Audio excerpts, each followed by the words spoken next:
Hello बच्चा party, welcome to knowledge world. तो बच्चों, अभी तक हम इंट्रोडक्शन ऑफ फिजिक्स में फिजिकल क्वांटिटीज़ एंड यूनिट्स पढ़ चुके हैं। हमने पढ़ा था कि फिजिकल क्वांटिटी मतलब वैसे क्वांटिटी जिनका हम मेज़रमेंट कर सकते हैं, न्यूमेरिकल्स वैल्यूज़ में हम मेज़रमेंट कर सकते हैं, वो फिजिकल क्वांटिटी हैं। और उन फिजिकल क्वांटिटीज़ को रिप्रेजेंट करने के लिए कुछ यूनिट्स होते हैं, जैसे कि डिस्टेंस है, मास है, करंट है। तो इन फिजिकल क्वांटिटीज़ को मेज़र करने के लिए कुछ यूनिट्स की ज़रूरत पड़ती है, तो उनकी यूनिट्स भी हम पढ़ चुके हैं। अब यहाँ पे हमें पढ़ना है डायमेंशन। तो हमने पढ़ा था यूनिट में कि यूनिट दो तरह के होते हैं। फर्स्ट है फंडामेंटल यूनिट और दूसरा है डिराइव्ड यूनिट। तो फंडामेंटल यूनिट 7 तरह के होते हैं, पिछले क्लास में मैंने आपको बताया था। अब है डिराइव्ड यूनिट। डिराइव्ड यूनिट वैसे यूनिट्स जो फंडामेंटल यूनिट्स, यानी कि वैसे क्वांटिटीज़। एक्चुअल में क्या होता है कि हम फंडामेंटल क्वांटिटीज़ पढ़ते हैं और वहाँ से फिर आता है हमारा डिराइव्ड क्वांटिटीज़। तो डिराइव्ड फिजिकल क्वांटिटीज़ के जो यूनिट्स होते हैं उनको वो डिराइव्ड यूनिट्स होंगे। बिल्कुल सिंपल है, वैसे क्वांटिटीज़, वैसे फिजिकल क्वांटिटीज़ जो डिराइव्ड फंडामेंटल फिजिकल क्वांटिटीज से आए हैं उनको बोलेंगे हम डिराइव्ड फिजिकल क्वांटिटीज़। और जो 7 बेसिक यानी कि 7 फंडामेंटल क्वांटिटीज़ हैं वो तो फिक्स हैं। इसके अलावा जो भी फिजिकल क्वांटिटी है वो डिराइव्ड फिजिकल क्वांटिटी है। तो उनके यूनिट्स को हम रिप्रेजेंट करते हैं। तो वो यूनिट्स कहाँ से आते हैं? जो बेसिक है हमारे फंडामेंटल क्वांटिटीज वहाँ से आते हैं। तो हमने देखा है जैसे कि हमारे पास है density. Density is equal to mass by volume. तो मास का यूनिट क्या होता है? केजी। और वॉल्यूम मतलब ये वॉल्यूम को हम एल क्यूब से रिप्रेजेंट करते हैं, लेंथ का क्यूब। तो इसका यूनिट क्या हो जाएगा? Metre cube. तो अगर हम इसका यूनिट लिखें तो क्या हो जाएगा? केजी बाई मीटर क्यूब, ये होगा। तो यहाँ पे मास का यूनिट केजी और इसका पावर 1 है। ये लेंथ का यूनिट, ऐसा यूनिट देखो, ये केजी मास का है, लेकिन मास एक फंडामेंटल क्वांटिटी है।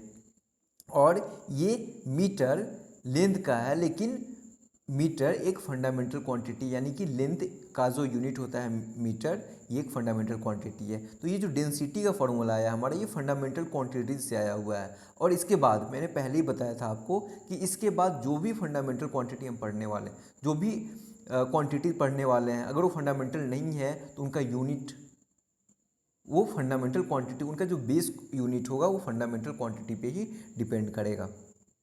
और उसके बाद हम इसे ऐसा यूनिट में भी रिप्रेजेंट करते हैं, लेकिन बेस क्वांटिटीज, बेस यूनिट तो वो फंडामेंटल क्वांटिटी से ही आएगा। तो यहाँ पे ये लेंथ भी फंडामेंटल, तो ये मीटर क्यूब। तो यहाँ पे मास का पावर 1 है और ये मीटर, यानी कि मीटर का पावर 3 है।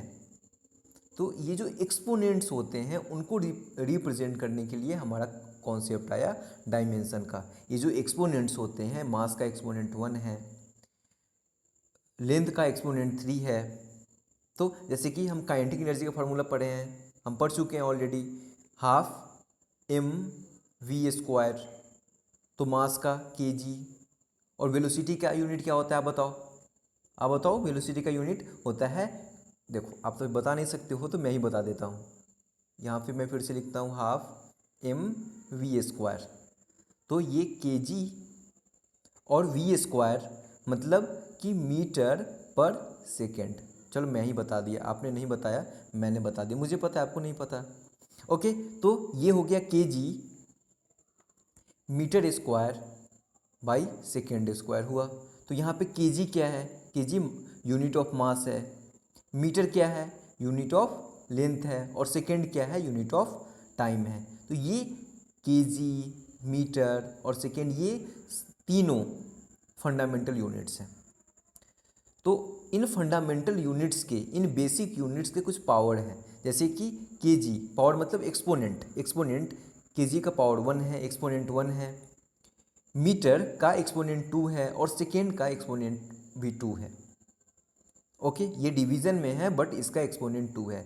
तो ये जो बेस क्वांटिटीज़ हैं, बेस क्वांटिटीज़ के एक्सपोनेंट लिखने के लिए एक अलग फॉर्म लिया गया और उसको बोलते हैं हम डायमेंशन। बस यही है, डायमेंशन को लोग बहुत हौवा बना देते हैं, हौवा इसमें कुछ नहीं है। एग्जाम्स में आता है अच्छे अच्छे क्वेश्चंस आते हैं यहाँ से, खूब आता है। जेई मेन हो, नीट हो या फिर बाकी एग्ज़ाम्स हो, बोर्ड्स में भी आता है। ठीक है, जब आप 12th बोर्ड देंगे तो ये देखो, अभी हम जो भी पढ़ रहे हैं वो पूरे फिजिक्स में यूज़ होने वाला है। अब आगे जो भी फिजिक्स पढ़ेंगे हम वो यूज़ होने वाला है। ऐसा नहीं कि ये चैप्टर हमने अभी पढ़ा है और ये ख़त्म हो गया, ऐसा कुछ नहीं है। ये आगे हमें पढ़ना ही पड़ेगा। ये सब सारी चीज़ें जो फंडामेंटल क्वांटिटीज़ हैं, उनके यूनिट्स हैं, ये सब आगे हमें पढ़ना है।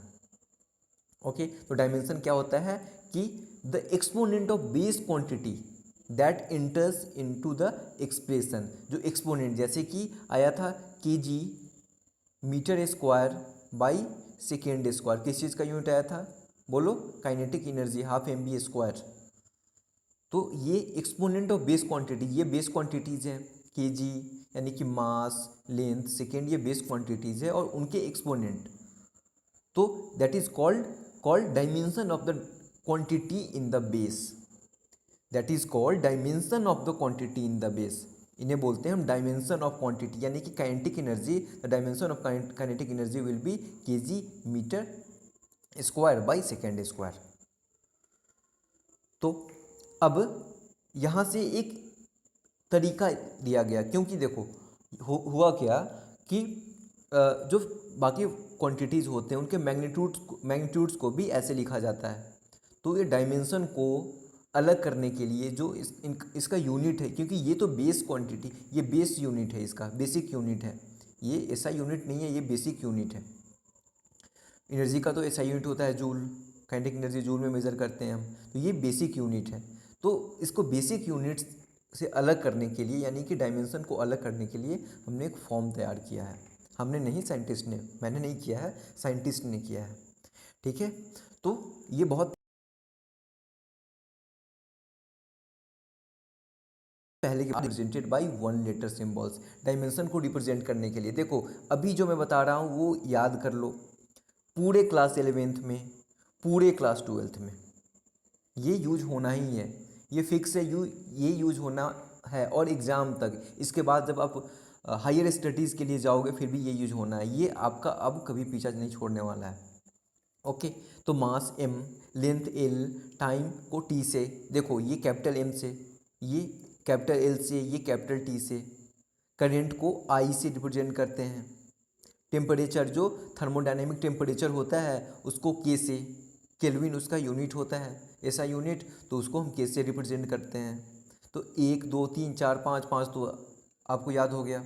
फिर से बोलो, मास को M से, लेंथ को L से, टाइम को T से, करंट को I से और टेम्परेचर को K से, ऐसे याद करो। ठीक है, देखो ऐसे ये यूज से ये हो भी जाएगा, खुद से हो जाएगा। ओके, नेक्स्ट है अमाउंट ऑफ सब्सटेंस मोल और ल्यूमिनस इंटेंसिटी कैंडेला। तो ये मोल तो लिखते हैं, ल्यूमिनस इंटेंसिटी के लिए हम CD लिखते हैं। ओके, तो ये जो बेसिक है, ये बेसिक है, ये आपको याद रखना है हमेशा कि ये जो फंडामेंटल वे है, ये फंडामेंटल वे है, फंडामेंटल वे, सारे जो फंडामेंटल जो डिराइव्ड क्वांटिटीज़ हैं उनके डायमेंशन को लिखने के, डायमेंशन मतलब क्या होता है कि उनके बेस क्वांटिटीज़ में, उनके बेस क्वांटिटी का एक्सपोनेंट जो होगा वही लिखना हमें। डायमेंशन को ऐसे समझो एकदम आसान तरीके से कि उनका जो बेस क्वांटिटी है उसके एक्सपोनेंट को हमें लिखना है। फिर से, उनका जो बेस क्वांटिटी है, जो बेस यूनिट आएगा, उसके एक्सपोनेंट को हमें लिखना है। अब किस फॉर्म में लिखना है, उसके लिए एक फॉर्म बना दिया गया। मास को M में लिखेंगे, लेंथ को कैपिटल L में, टाइम को T में, कैपिटल T में, करंट को I में।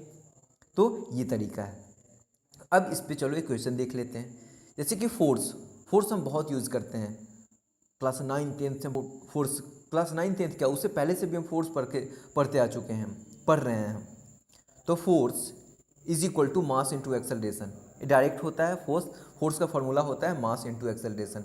तो अब हमसे बोला गया है कि find dimensional formula of force. तो अब देखो कितना आसान है, ये देखो रटना आपको कुछ नहीं है, याद कुछ नहीं करना, अपने आप याद हो जाएगा। ये आप यूज कीजिए, अपने आप याद हो जाएगा। बस मैं क्या बोला कि जो बेस क्वांटिटी है उसके एक्सपोनेंट को लिखना है। एक फॉर्म दिया गया है कि ये फॉर्म मास के लिए कैपिटल एम, टाइम के लिए कैपिटल टी, ऐसे करना है हमें। तो ये क्या हो गया, मास, ये ऑलरेडी बेसिक है। एक्सेलरेशन क्या होता है, वेलोसिटी बाई टाइम, और यहाँ से मास इनटू वेलोसिटी क्या होता है, लेंथ बाई टाइम। ये देखो ऐसे देखो,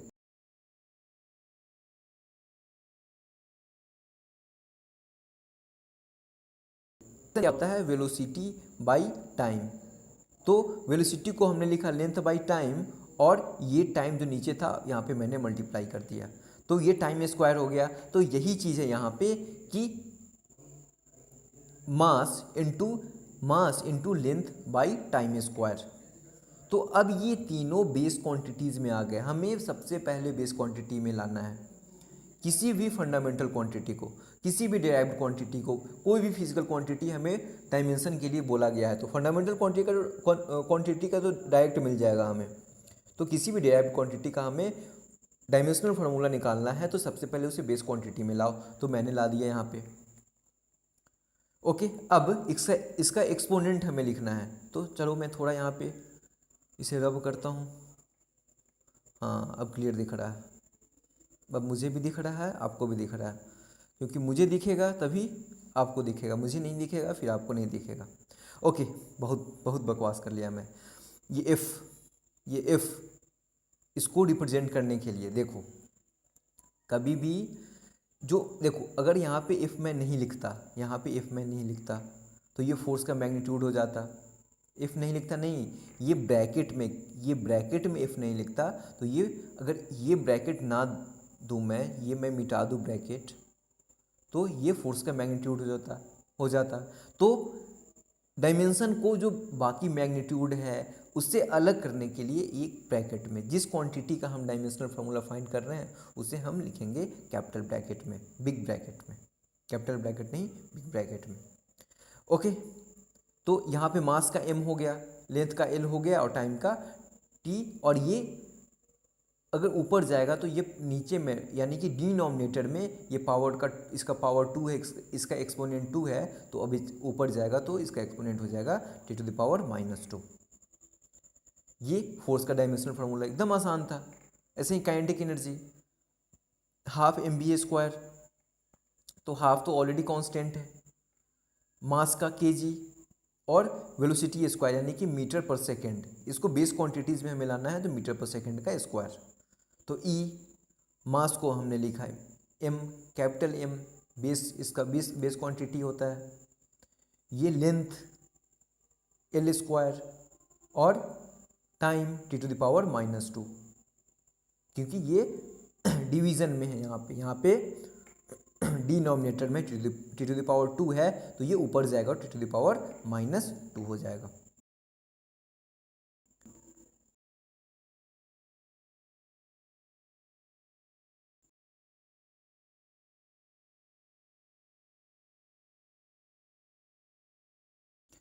जैसे मैंने में इनक्लोज कर दिया जाता है, ये यहाँ भी एफ को भी, फोर्स का भी हमने डायमेंशनल फार्मूला निकाला तो यहाँ पे फोर्स को हमने स्क्वायर ब्रैकेट में इनक्लोज कर दिया गया। एनर्जी का डायमेंशनल फार्मूला हमने निकाला तो एनर्जी को भी हमने इनक्लोज कर दिया स्क्वायर ब्रैकेट में।